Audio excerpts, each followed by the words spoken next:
Chapitre 15. Le mercredi d'avant Pâques, le jour.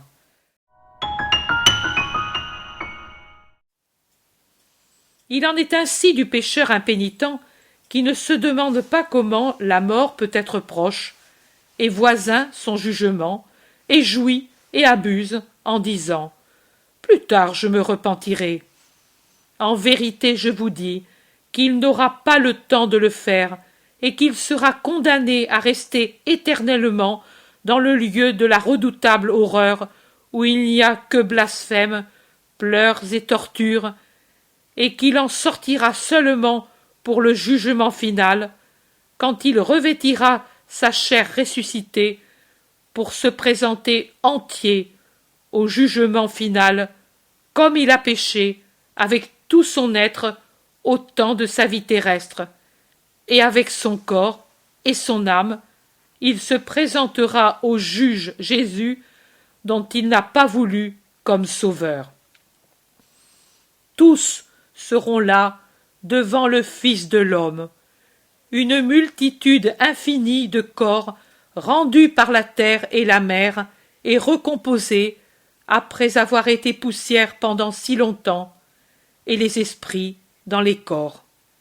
À chaque chair revenue sur les squelettes correspondra son propre esprit qui l'animait autrefois. Et ils seront debout devant le Fils de l'homme, splendide dans sa divine majesté, assis sur le trône de sa gloire, soutenu par ses anges. Et Jésus ajoute « Et il séparera les hommes entre eux, en mettant d'un côté les bons et de l'autre les mauvais, comme un berger sépare les brebis des boucs, et il mettra ses brebis à droite et les boucs à gauche, et de sa douce voix, et avec son aspect bienveillant, il dira à ceux qui, paisibles et beaux, d'une beauté glorieuse, dans la splendeur d'un corps saint, le regarderont avec tout l'amour de leur cœur, « Venez, ô bénis de mon Père, prenez possession du royaume préparé pour vous depuis l'origine du monde, car j'ai eu faim et vous m'avez donné à manger, j'ai eu soif et vous m'avez donné à boire, j'ai été pèlerin et vous m'avez logé, j'ai été nu et vous m'avez revêtu, malade et vous êtes venu me rendre visite, prisonnier, et vous êtes venu me réconforter. » Et les justes lui demanderont « Quand donc, Seigneur, t'avons-nous vu affamé pour te donner à manger, assoiffé pour te donner à boire? Quand donc t'avons-nous vu pèlerin pour t'accueillir, nu pour te revêtir? Quand t'avons-nous vu malade et prisonnier pour être venu te rendre visite? » Et le roi des rois leur dira « En vérité, je vous le dis, quand vous avez fait une de ces choses à un des plus humbles parmi mes frères, alors c'est à moi que vous l'avez fait. » Et puis, il se tournera vers ceux qui seront à sa gauche, et il leur dira d'un air sévère, et ses regards seront comme des flèches qui foudroieront les réprouvés, et dans sa voix tonnera la colère de Dieu.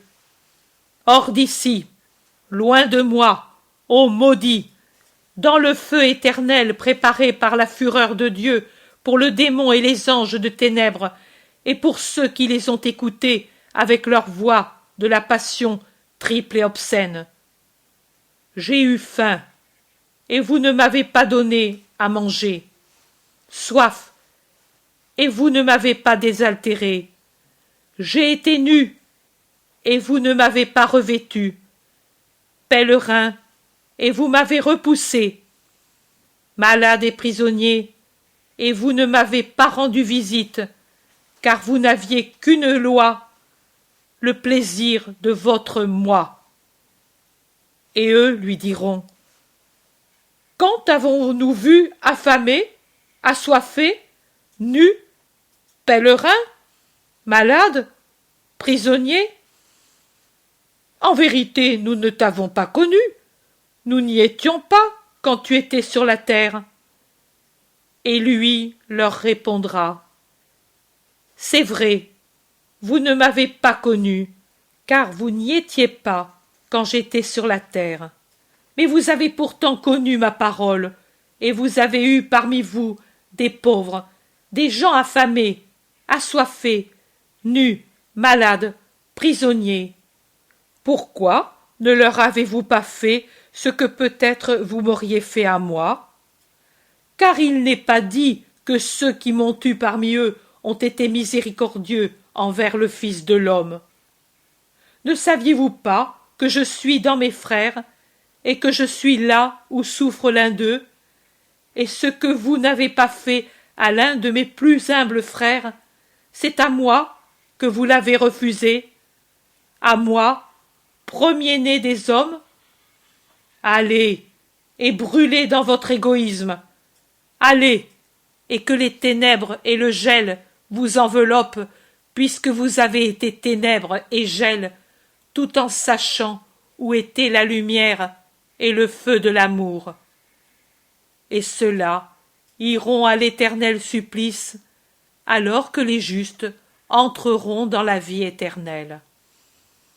Tel est l'avenir.